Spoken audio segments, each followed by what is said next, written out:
सहनाववतु सहनौ भुनक्तु सह वीर्यं करवावहै तेजस्विनावधीतमस्तु मा विद्विषावहै ॐ शान्ति शान्ति शान्तिः. Om Shri Sai Ram. I offer my humble and reverential salutations at the lotus feet of our beloved Lord Swami. It brings in great joy for me to welcome all the elders, Sai brothers and sisters to yet another session of SMS Refresher Course. Our Swami often quotes, "If you put pebbles on people's mind, the ripples reach all the sense organs and translate as good words and good visions, good action and good hearings." I thank Swami for giving us this refresher course as the pebble to translate ourselves into a much better individual in this spiritual sadhana. Without taking much time, I request Auntie Viji to take over the session. Sai Ram and happy learning. Sai Ram to everyone, and welcome to the 5th session of our SMS, the Stotra, Mantras and Shlokas session. My humble pranams at the lotus feet of Bhagavan Baba, and it's only His grace that is allowing us to be here together, learning from each other actually, learning from one another on this auspicious subject, which Swami himself had selected to be taught to the Bal Vikas children. Later, we started calling this SSE, Sai Spiritual Education. But these are all integral part, these slokas, mantras, and stotras are integral part of the syllabus. And we teachers, we have to be perfect. And as Swami says, we have to know much, much more than the children we are teaching. Otherwise, there is no point in just learning ABCD and then going to primary one and teaching children ABCD. You know, that is the reason why we have teachers who have passed the teachers training to teach even the primary school children, because it's not what is being taught, it is how it's being taught and how it is imbibed. And again, Swami says that it is the gurus that are the pivot of this Bal Vikas or SSC education. Sometime ago, it was in 1981, we had the first Bal Vikas Teachers Conference in Puttaparthi. It was a very humble place. We had a thatched shed, and Swami could walk in straight there, but we all had to put our head down to enter the shed. And Swami spoke to all of us, and Swami was talking about the hall being filled with ladies and only about 4 or 5 men on one side. And Swami said that it's very difficult for ladies because they have things to do at home. Of us are even working, and on top of it, to do our sadhanas, it's very difficult. And then Swami told us that you don't have to do any other sadhana, just be a Bal Vikas teacher. Wow, there was a big applause and everybody was so happy. And then Swami raised his right hand and said, but, and there is a but. What is that? You have to be role models. You have to know everything that you are teaching. And then only you become a Bal Vikas teacher. So we can understand the responsibility that is on our shoulders. We have to be perfect as perfection be, and we need to hold this flame going. And as you know, I'm at the top end of the cycle, and I'm happy to see that there are people who are able to take over the teaching. Why is that breakout room is now on? Okay, so this is our responsibility, and now to make things easy for us, I would just summarize what we have done. We have done so many stotras by now, and all of you have I should say almost all of you have put in a very great effort, and I'm very happy with the progress made by most of you, and the warmth with which you are interacting with each other, and also the effort put into this course. So without much ado, I will request Sister Manjari to start with the first few stotras.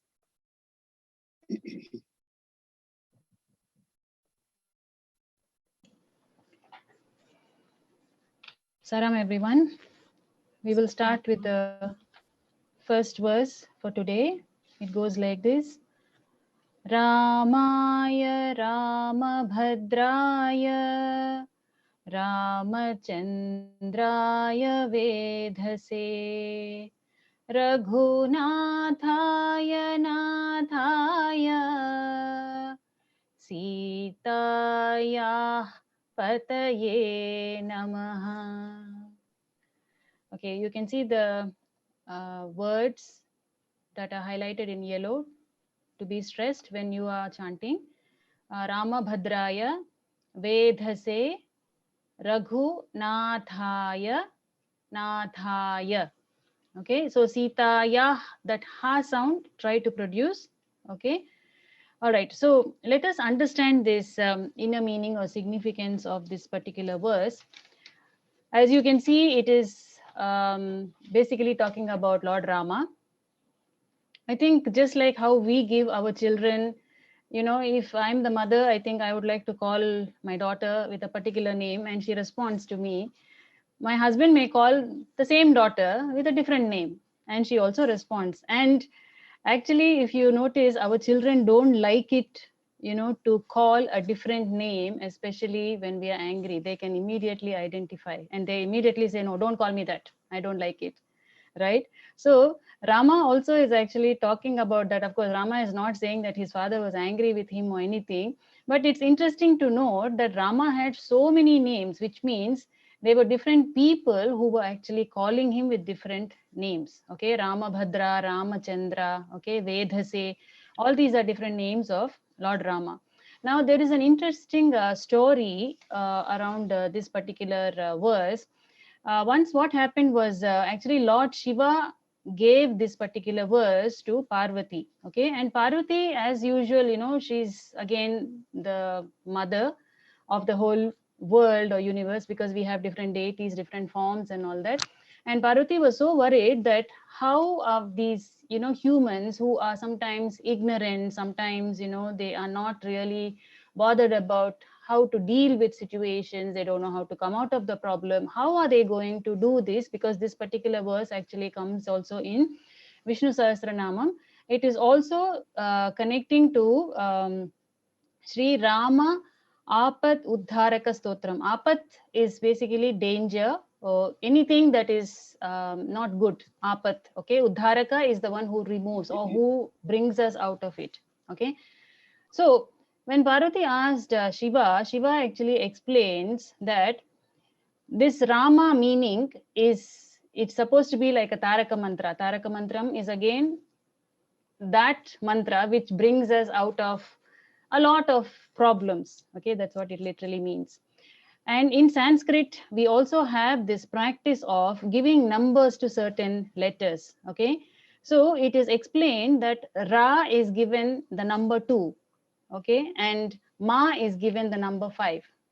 So Sri Rama Rama Rameti Rame Rame Manorame Sahasranama Tattulyam Ramanama Varanane. So that means, it literally means you say Rama 3 times. That means when you put those numbers there, 2 into 5 into 2 into 5 into 2 into 5, that is multiplication, it makes it 1000. So just by saying that Rama, the word 3 times, you have achieved or attained the phalam, that means the result of chanting that Vishnu Sahasranamam. Okay, so this is how that verse or that word of that Rama actually came in this particular verse so many times. So that Rama word has so much of importance and the power. Okay, so if you really want to go into details, of course there is so much more to learn, where Dasharatha called Ram when he was also on his deathbed and all those things. Then Kausalya called him Ramabhadra, Sumitra and Kaikeyi called him Ramachandra. So there are different stories why we are addressing Rama as all these with all these names. Okay, so we go to the next one. Okay, Yatra Yatra Raghunatha Kirtanam. Right, this is about Marutim. Marutim is Hanuman or Anjaneya. So the verse goes like this.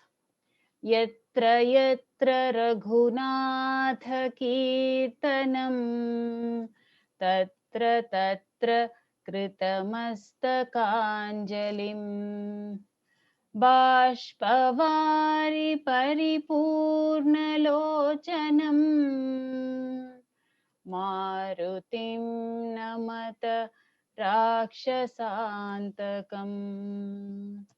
Now this is a beautiful verse, and it talks about Hanuman, who is the ardent devotee of Lord Rama. Basically, it's saying wherever Lord Rama's name is chanted or sung, he is there. So we don't have to, have different explanations or anything for this verse. It is so straightforward. Okay, so if you're talking about this verse, basically Hanuman's duty was to serve Lord Rama. Okay, in putting principles first, that was actually Rama's motto. Hanuman's motto was putting service first. Okay, so Krishna actually explains in one of the verses in Bhagavad Gita. I think Auntie will be able to tell which verse exactly from Bhagavad Gita, but I'll just give you the meaning. So the very first quality of a devotee, we always say I'm Rama's devotee, Krishna's devotee, Baba's devotee, right? But Krishna is actually explaining here, Hanuman is actually, he was there, or rather he was assigned the duty to accomplish Rama's tasks. So he says the very first quality is he who acts for me. This is what Krishna is saying. The very birth of Hanuman is to accomplish Sri Ram's tasks, as says Jambavan. Jambavan was, of course, another leader, if you have read the Ramayana. So he portrays the Dasya Bhakti of one of those 9 different devotions. So 9 Navavidha Bhakti it is called. And the first one is, I think you all know, Shravanam Kirtanam. Okay, it just goes on like that. So when after the exile and all those things, and Rama and Sita, they were coming back, Rama was giving gifts to everybody, a lot of people. And Sita actually asks that, what gift do you want to give to Hanuman? So Rama says, I don't know what gift to give him, because he is not expecting anything from me. So she removes her pearl necklace and she gives it to him, and Hanuman actually throws it on the floor. Then Sita was like puzzled, why did you do that? Because it is so expensive. Then Hanuman actually picks it up and he, breaks it and he puts it near her ear and says, can you get the name of Rama? If it is coming, I will accept it. Okay, it's beautiful basically how the Hanuman's devotion for Rama was there, and how he treated Rama with so much of love and devotion. Okay, Right, so we go to the next one. Okay. Shadananam. Okay, this one is Shadananam Kunkuma Raktavarnam Mahamatim Divya Mayuravahanam Rudrasya Sunam Surasainyanatham Guham Sadaham Sharanam Prapadye. Okay, so the words that you have to stress here is, I think it's in the third line, the last word, Natham. Okay, so here we are actually talking about Lord Kartikeya or Lord Muruga. Okay, I think all of you know the story of Muruga or Kartikeya. He was actually born from the Shiva's third eye. That's what, you know, they say. So there were 6 rays, and those 6 rays actually formed to be 6 heads, okay, which represent the attributes, namely wisdom, dispassion, strength, fame, wealth, and divine powers. So I think we should not be misled by Kunkuma Raktavarnam. Kunkum is basically the one, you know, in the Hindus, basically the ladies wear. Of course, even gents wear for certain occasions like festivals or pujas and all that. So this is Raktavarnam. Raktam is actually blood. So don't get distracted by the color, okay? It is just a description of that Lord Muruga, okay? How this kumkum is actually created or rather produced is basically by using the turmeric and lime. So when you squeeze the lime, it breaks into that blood type of color. Of course, now we have a lot of chemicals mixed, and that's why a lot of people have reactions and things like that. So this Muruga was famous, actually his birth, or he was created rather, to kill an asura called Surapadman. Okay, and I think all of you are familiar with the Thaipusam festival in Malaysia. Okay, right. I think that's all for this verse that I can explain. We go to the next one. Okay, next is Bhutanatha Sadananda. This is about Lord Ayyappa. Right. Bhutanatha Sadananda Sarvabhuta Dayapara Raksha Raksha Mahabahu Shastre Tubhyam Namo Namaha. So the words to stress: Bhuta Natha Sarva Bhuta Shastre Tubhyam. Okay, so those are the words to stress. This is the verse on Lord Ayyappa. Lord Ayyappa is, I think, again, all of you know, he's known as Harihara Putra. So he was the son of Vishnu and Shiva. So it is believed that he was born out of the union between Lord Shiva and the mythical Mohini, who is also regarded as an avatar of Lord Vishnu. Okay, he's also known as Manikantan. So if we actually see the meaning here, I think it's very straightforward. I don't have much to explain about this verse. So Lord of, I'll just read the meaning given here, the 2 lines here. So we are offering our humble prostrations unto thee, Lord Ayyappa, who is the Lord of all created beings, who is ever immersed in bliss, who is compassionate to all beings, and who is mighty and powerful. Thank you very much. Sai Ram. Okay, Sairam, that was good, Manjari. And during the breakout sessions, the facilitators will concentrate on the pronunciation. And if you have any doubts, you can put them onto the chat group. We will reply to them afterwards, but not during this session. Put it into the students' chat group. Okay. Now, we come to 3 or 4 important mantras here. Why is that I am calling it a mantra? Because it is something which we have to carry in our mind, in our heart all the time. And by doing that, mananat trayate, by constant contemplation on which we will be saved. Saved from what? Saved from this cycle of birth and death. Okay, so we are all born and death is inevitable, but we can use this life in such a way that we don't get born again. So this is the importance of mantras, and here we have 4 consecutive mantras. And the other thing is that these 2 mantras, Sai Gayatri, and the next one will be the normal Gayatri, the famous Gayatri, the original Gayatri. Both of them will end with Shanti, Shanti, Shanti. Okay. Now, Sai Gayatri.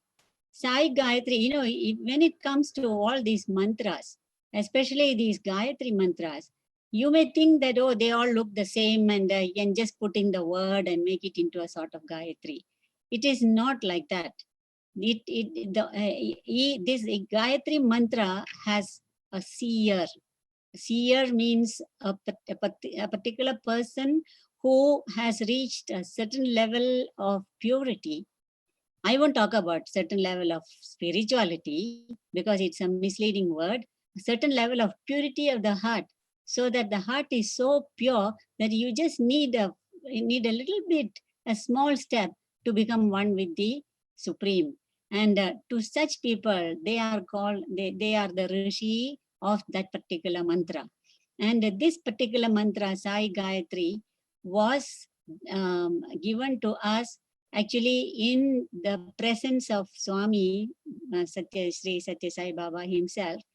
And it was the Christmas Eve, 24th of December.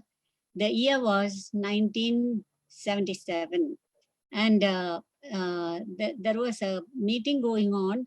And during that meeting, Swami was there it is a small hall, and there were students and there were lecturers and there were some guests from other countries also.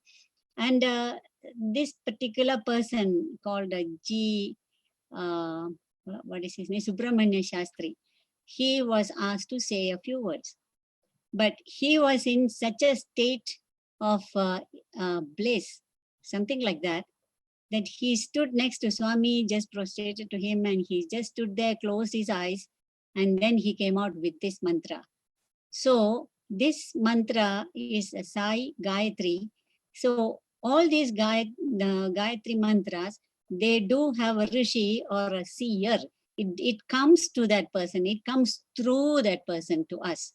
And this came to us through this Sri Subramanya Shastri, and it was it happened in the presence of the Deva. Who is the Deva here? The Deva here, the deity or Deva, is Sri Satya Sai Baba himself. And it was done right in the presence. It happened right in the presence of this Sri Satya Sai Deva. And therefore, this is a very, very important, very sacred mantra that we all should learn, make it by heart.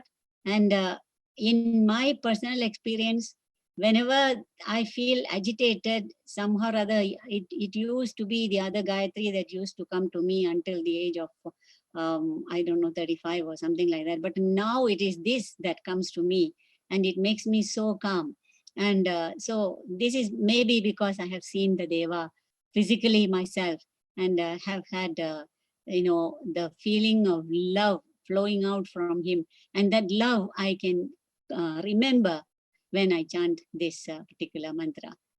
So all of you know this because this is frequently or almost every time chanted during our bhajan sessions and other meetings and all that. So it goes like this. Om. You don't have to lengthen it like the other Gayatri, the normal Om.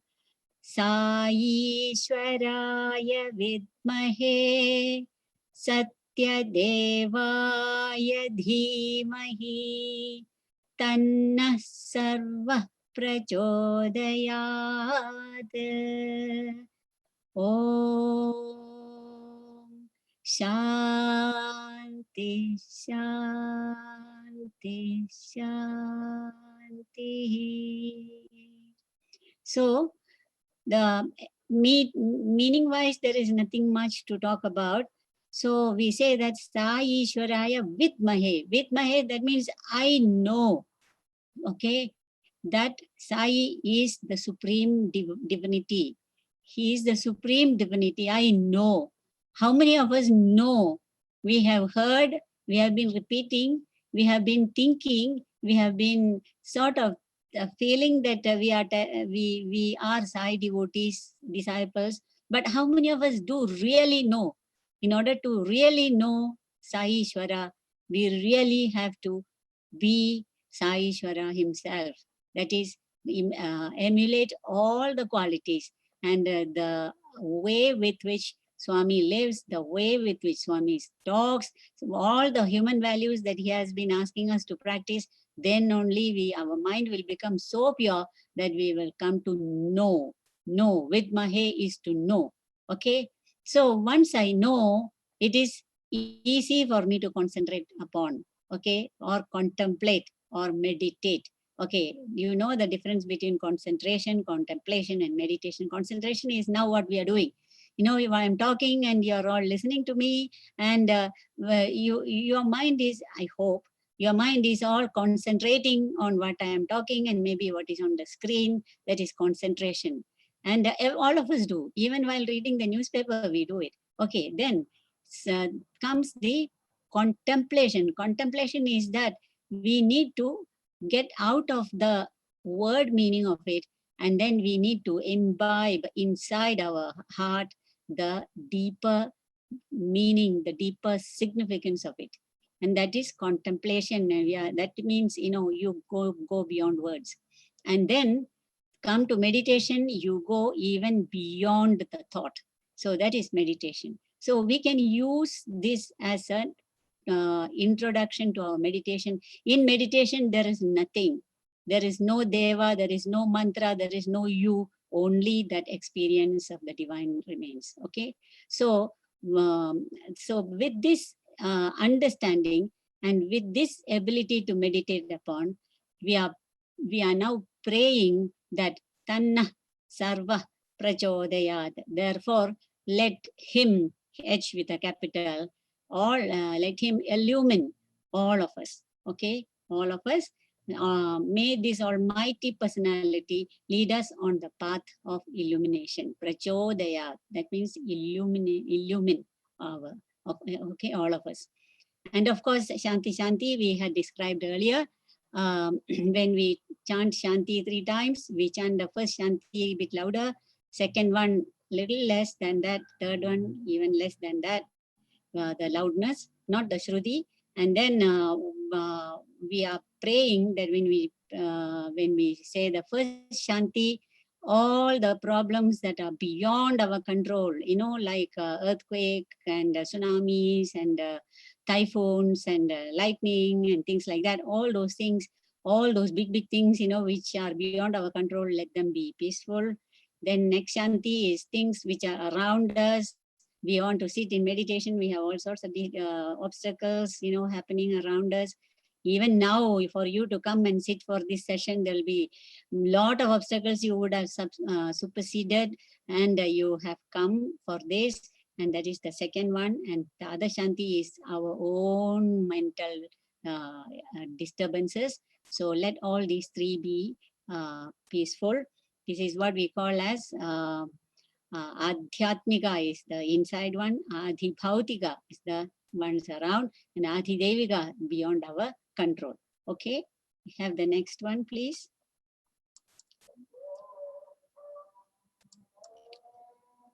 Yeah, we have the azan going on. There will be a little bit of sound disturbance, so please do put up with this.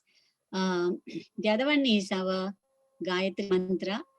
And most of us will be having Swami's tape or your center must be having Swami's tape, where Swami himself has taught the students how to chant the Gayatri Mantra. And this happened during an Upanayana ceremony. After doing the usual rituals, the Gayatri Mantra is usually given. Usually these mantras are given, it is not that we sit in a classroom and learn to chant, or you listen to some tape and learn. It's not that. The Guru will give the mantra. So Swami gave the mantra. It's not one by one into the ear, but he gave it to all the students who underwent the Upanayana ceremony. The Upanayana ceremony is that of getting the sacred thread, okay, for the students when they get into the stage of brahmacharya. Okay, so these boys are known as brahmacharins. Okay, so this Gayatri Mantra Bhurtva Swaha was existing many thousands of years ago. It is there in the Vedas, and the seer of this mantra is a sage Vishwamitra. So you can imagine, Vishwamitra was there in Ramayana. So that old is this mantra. And but in the Vedas, it is chanted in a different way, but Swami has given it a different tune, and the Swami's tune is what we are following. Many of you may be asked by other people who are following the traditional way of chanting the Bhur Bhuva Swaha, the Gayatri Mantra, why it is being changed. And Swami was asked this question by none other than the Shastris and the people who were doing the Navaratri Puja. In Puttaparthi, it is a big festival where all these people who are who are not priests, they are scholars. They are scholars in mantras and Vedas and all that. These people gather, and Vidwan, they are known as Vidwans. They are all gathered there, and then, they have this festival going. And after the festival, when they had the interview with Swami, they asked Swami, why Swami, they addressed Swami as Prema Swarupa. Oh, Prema Swarupa, why did you change the tune of this Gayatri? Because the age-long practice of chanting Gayatri has been something different. And the Swami said, yes, it's true, but times change. And when times change, the requirements will change. And that is why the avatars come down. That's why I am here. And the other way of chanting the Gayatri Mantra, Bhurtva Swaha, gives us that energy, that effulgence, that power. It is there. But in this Kali Yuga, especially at this time of Kali Yuga, what is needed is love. So when you chant this Gayatri Mantra, love should ooze out from your heart, and love should flow into the hearts of those who are hearing. So this is why the tune is there. So we must be proud to chant it in this way. Okay, so it goes like this. If you have listened to Swami's tape, you will realize that Swami gives a long Om. So that Om, we have to do it for length of 9 syllables. Okay, so Om Bhur Bhuva Suvaha. It's not Swaha, Suvaha, because it is Bhuloka, Bhuvarloka, and Suvarloka.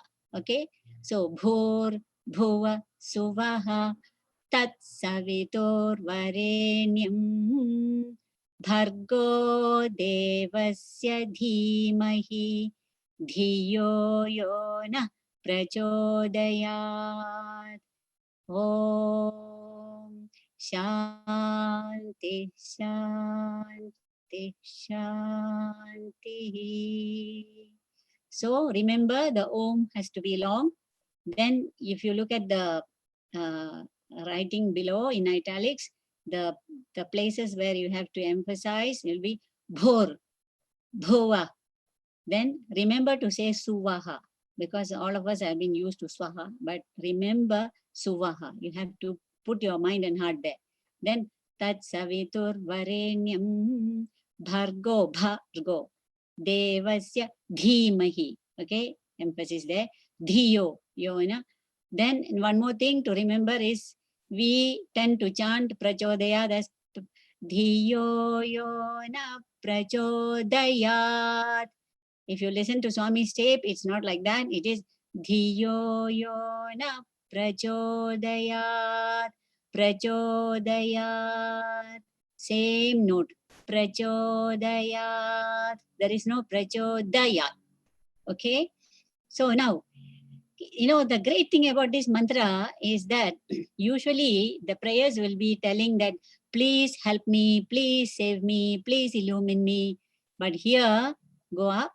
The thing is, I meditate upon, upon this particular divinity, and then let our intellects be enlightened. Okay, I am praying for everybody. So this is the peculiarity of this particular Gayatri. Dhimahi means I meditate upon, but intellects of everybody, let it be illumined. So this is a very, very important factor to remember. It's not for just me alone. It is for it's like telling Samasta Loka Sukhino Bhavantu, something like that. This is, I'm praying for everybody. This is the important thing. And of course, you can go to the internet or Satya Sai Speaks or go to Radio Sai. Radio Sai is called by another name now. It is called Media Center. Media Center, yes. Sri Satya Sai Media Center. So if you go there, there are pages and pages and pages written about Gayatri, and we don't intend to do it here. But before you go and teach the children, please, please, please read about Gayatri and learn Gayatri. Be in love with Gayatri. Live in Gayatri. Then only you become qualified to teach Gayatri to the children. And of course, Gayatri is also known as a Chandas. Chandas is a meter. So you will see that in, can you go down? The projection, no, sorry, up. Okay. See, when you talk about Bhur, Bhuva, Swaha, it is not counted as part of the, it is an introduction to the mantra. Then after that, there are 3 lines. These 3 lines are considered as the body of the mantra. So there you will see, if you start counting, Tat Savitur Vareniyam. Okay, although it is, when we chant, we say Vareniyam, but when we count it, it becomes Vareniyam. Okay, so no, don't worry about that. Then Bhargo to Bhargo Devasya Dhimahi, 8. Then Dhiyo Yo Na Prachodayat, 8. Okay, so 8 in each line together put 24, and this meter is known as the Gayatri meter. But Gayatri as a deity, Gayatri as the Devi, Gayatri as a Sarvadevata Swarupa, all those things you can learn yourself. You must learn before you go and teach the children. And our exercise here is to perfect your pronunciation and the intonation. Okay, next one. Okay, the next one also most of you know. It's the Maha Mrityunjaya mantra. Don't say Mri, Mrityunjaya. It's not Mrityunjaya, it is Mrityunjaya mantra. Okay, there the Om is the normal Om. Om Trembakam Yajamahe Sugandhim Pushtivardhanam Urvarukamiva Bandhanat Mrityurmukshiyamamritad. Again, we are chanting it in a different way, because if you know, those of you who know the Rudram, it comes like this in Om Triambakam Yajamahe Sugan. It goes like that. But for our Balvikas, we are using this tune. Again, probably we are being soft on the hearts of the children. So what is the meaning of this? The meaning, if you were, the points to emphasize will be Sugandhim, Dhi. Pushti Vardhanam, Dha. Then Bandhana, Dha. Only these three. Okay. I think by now most of you are okay already, experts in this. Okay. Next. So when you come into the meaning, again, you can read a lot about the three eyes of Shiva. Okay. Why, what are the significance? It's not one meaning, it has so many meanings. Okay. So we worship Shiva, who is three-eyed, and it's who is fragrant. Fragrant means, it's not that he is like a perfume or something like that. He is emanating good vibrations. Okay. Pushti Vardhanam, and also gives good health. Then Urvarukam. So the first thing is, see, Studi is we are praising Lord Shiva by explaining, describing him. And then next one is a request. What is the request? Just like the cucumber, which is freed from its, its plant, by itself it falls. When the cucumber becomes ripe, it gets detached from the main vine. Vine means not W-I-N-E, it's a V-I-N-E. Vine is a creeper. Okay. So this particular Urvarugam is a special type of cucumber. It's quite a big one, heavy one. And the creeper is something which is on the ground. And when the cucumber ripens, it gets detached from the mother. And the peculiar thing is that it is not that the cucumber is running away from the mother is running away, is getting away from the cucumber. So this teaches us another lesson.